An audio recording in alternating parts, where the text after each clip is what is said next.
In this series, we are focusing on helicopter operations, where we are collaborating with our partner, Kenya Wildlife Services, and our internal Department of Airworthiness and Flight Inspection.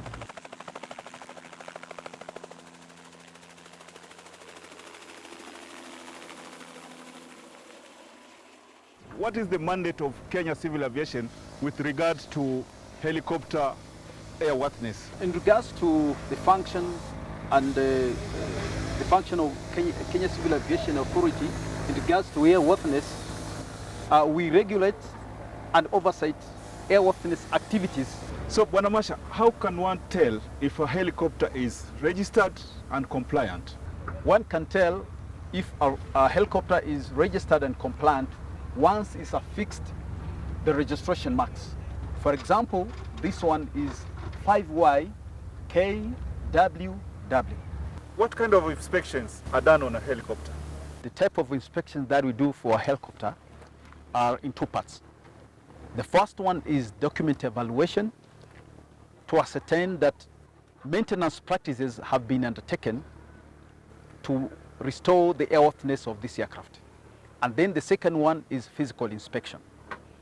The document evaluation is carried out or conducted checking the work package or the maintenance activities that have been undertaken using some checklists.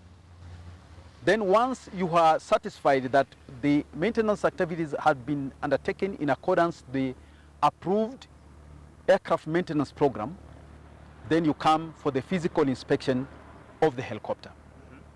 So the very first step that you do is to come and check the manufacturer's identification plate to ascertain whether it conforms to the registration certificate details. Once you are satisfied, now you embark on the physical inspection of this aircraft.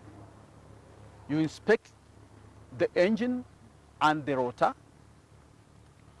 Then you inspect the tail boom and all the aerials, and you go around the helicopter. Then to finish it all, you go to the cockpit to inspect the radio station.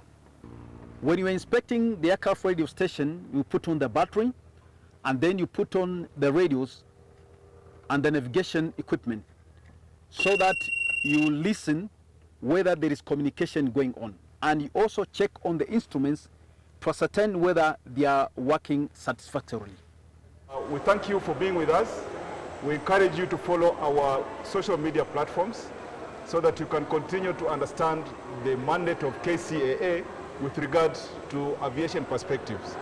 Thank you very much.